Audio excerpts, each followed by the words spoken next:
Dan jika ada orang yang bertemu dan melihat langsung sosok Beku Ganjang ini, maka akan jatuh sakit dan kemudian meninggal dunia. Halo teman-teman online-nya Mama Yona. Selamat datang kembali di acara Mama Cita. Mama Yona bercerita. Cerita apa ya hari ini? Hari ini Mama Yona akan membahas hantu-hantu khas daerah-daerah di Indonesia yang mungkin saja belum teman-teman ketahui. Karena kan tahu sendiri, Indonesia itu terkenal banget dengan keanekaragamannya. Mulai dari bahasa, rumah, pakaian, makanan, bahkan sampai hantu-hantu pun ada khasnya Bon di setiap daerah tuh. Kalau biasanya kita kan udah familiar banget nih sama hantu-hantu kuntilanak, pocong, genderuwo, tuyul, sendal bolong. Nah sekarang kenalan kita sama hantu-hantu yang terkenalnya cuma di daerah mereka. Apa aja kira-kira hantu-hantu tersebut? Just mari langsung saja kita ke pembahasan. Hantu Banyu Palembang. Sosok hantu Banyu ini menjadi momok yang menakutkan bagi warga yang hidup di sepanjang Sungai Musi. Bukan hanya bagi anak-anak Mon, tapi bahkan juga bagi orang dewasa. Konon katanya bila seseorang tertangkap oleh hantu Banyu, dia tidak akan bisa kembali dalam keadaan hidup.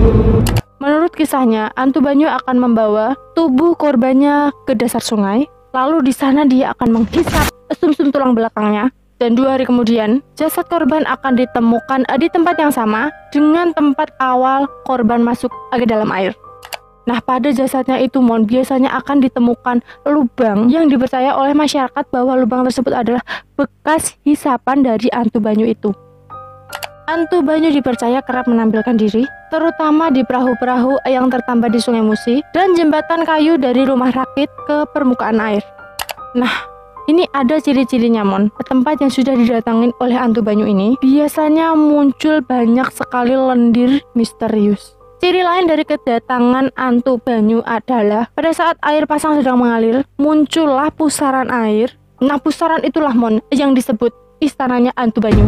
Beberapa orang yang mengaku pernah melihat hantu Banyu mengatakan, bentuk dari hantu Banyu ini seperti manusia yang bercampur dengan si amang atau monyet kecil. Monyet kecil sama monyet besar beda ya? Mulutnya monyong dengan bulu panjang nan tebal menghiasi seluruh badannya. Sampai saat ini Mon, tidak sedikit orang Palembang yang masih mempercayai bahwa hantu Banyu ini memang benar-benar ada. Akar Mimang dari Jawa Tengah. Akar Mimang ini adalah golongan makhluk halus yang bentuknya sangat unik Mon, lain dari makhluk halus kebanyakan. Ya emang sih ya, semua makhluk halus itu bentuknya aneh-aneh. Tapi kita kan biasanya taunya makhluk halus itu bentuknya kalau nggak menyerupai manusia, yang menyerupai hewan. Nah kalau Akar Mimang ini Mon, bentuknya itu tumbuhan. Tumbuhan yang sering membuat orang yang tidak sengaja menyandung atau melangkahinya akan tersesat dan tak kunjung sampai ke tempat tujuannya. Bentuk dari akar mimang ini berbeda dengan tumbuhan pada umumnya Mon, yaitu melingkar dan terkadang membuat simpul. Akar ini memiliki efek samping yang membuat siapapun yang melewatinya akan menjadi bingung. Akar mimang ini lumayan membuat Mama Yuna berpikir, kok bisa ya makhluk halus itu bentuknya tumbuh-tumbuhan? Kira-kira ada yang jual bibitnya nggak ya? Namun kalau kalian lagi bepergian di daerah hutan atau gunung, terutama di daerah Jawa Tengah, lalu tiba-tiba merasa bingung dengan arah jalan pulang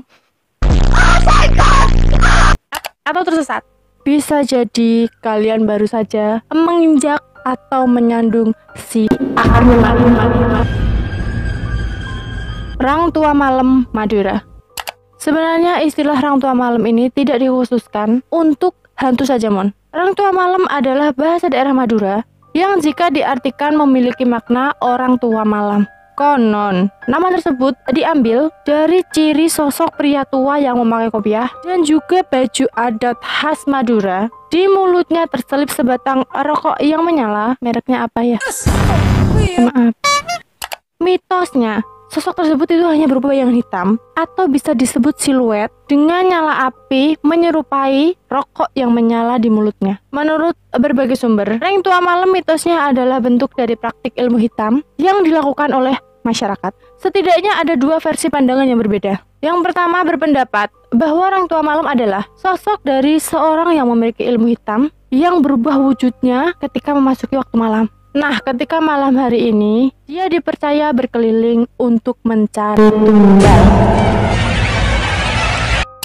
Nah, kalau versi kedua, Reng Tua Malam adalah esensi ilmu hitam, namun tak lagi diinginkan oleh sang majikan. Ia pun dibuang dan keluyuran di jalan-jalan untuk menemukan majikannya, meski bergelar hantu yang menyeramkan. Namun sosok Reng Tua Malam ini justru ingin ditemui oleh kebanyakan masyarakat karena legenda yang beredar tentang kesaksian yang bisa didapatkan bagi siapapun yang berhasil memegang rokok yang dihisap oleh Reng Tua Malam. Hantu Kisut Pacitan. Hantu kisut ini berbentuk bayangan hitam kecil yang menyeramkan. Sudah banyak orang yang tahu tentang hal ini, bahkan diceritakan secara turun-temurun. Sosok ini bahkan banyak sekali ditakutin oleh warga Pacitan karena sering mengganggu usilnya hantunya. Sosok bayangan ini sering terlihat di jalanan yang sepi, pepohonan rimbun, dan tempat sepi lainnya. Dia sangat suka mengikuti seseorang, terutama para pendatang dari luar kota. Apalagi pendatang ini datang ke Pacitan dengan tujuan yang buruk. Pasti akan diganggu dan diikuti oleh hantu kisut ini. Dia akan membuat orang yang diikutinya ini tersesat dan kesulitan untuk menemukan jalan pulang. Jalan pulang lagi. Nah, hantu bayangan hitam ini dipercaya bisa mengubah wujudnya seperti orang yang sedang diikutinya. Memang, hantu ini tidak bisa membunuh atau melukai manusia. Dia hanya akan mengganggu dan mengikuti Anda. Dia akan membuat Anda tersesat dan tidak bisa kembali. Bila pikiran Anda kosong dan terganggu, mungkin akan sangat mudah dibuat tersesat ke alam lain, sehingga sulit kembali ke alam nyata. Jika Anda merasa terganggu dan seperti ada bayangan yang mengikuti, lebih baik perbanyak berdoa dan jangan membiarkan pikiran Anda sampai kosong. Kemudian carilah lokasi yang ramai dan banyak cahaya. Ini akan membuat bayangan hitam itu hilang secara perlahan. Selain itu, jangan sekalipun menengok ke belakang.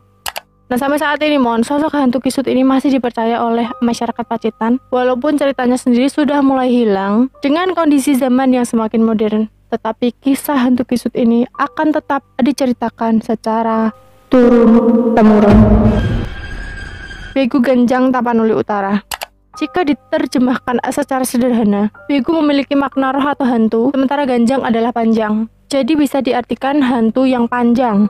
Menurut cerita yang beredar di masyarakat, begu ganjang di zaman lampau memang sengaja dipelihara oleh warga. Begu ganjang dijabarkan sebagai sosok gaib yang memiliki wujud sangat menyeramkan. Konon, ia memiliki tubuh yang tinggi besar, rambutnya panjang dengan wajah seram. Bahkan menurut legenda yang diceritakan, begu ganjang bisa merubah dirinya semakin besar dan semakin tinggi. Konon begu ini memiliki banyak jenis Ada sombaon, solobean, silan, dan begu ganjang. Dari semua jenis hantu tersebut, begu ganjanglah yang paling ditakuti. Karena kepercayaan masyarakat pada sosok begu ganjang yang konon dipelihara untuk niat membunuh atau mencelakakan orang lain. Dipercaya jika makhluk ini sering berada di pucuk-pucuk pohon yang tinggi, dan jika ada orang yang bertemu dan melihat langsung sosok begu ganjang ini, maka akan jatuh sakit dan kemudian meninggal dunia.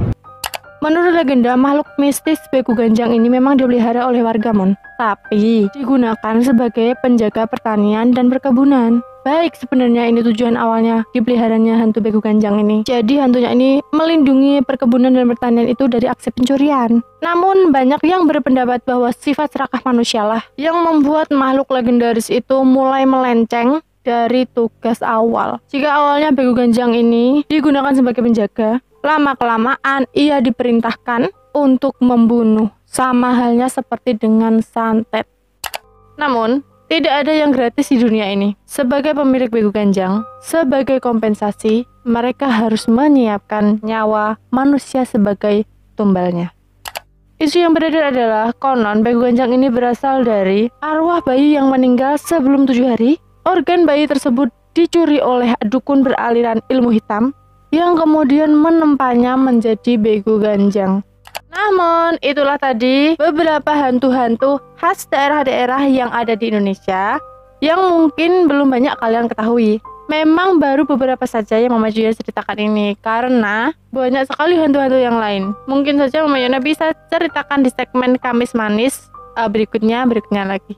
Dan kalau ada yang menonton videonya Mama Yuna ini berasal dari daerah-daerah yang Mama Yuna ceritakan tersebut, mungkin ada kurang dan lebihnya penjelasan Mama Yuna, boleh banget dong ditambahin di kolom-kolom komentar. Kalau kalian suka dengan videonya, klik tombol like, subscribe, dan aktifin lonceng notifikasinya.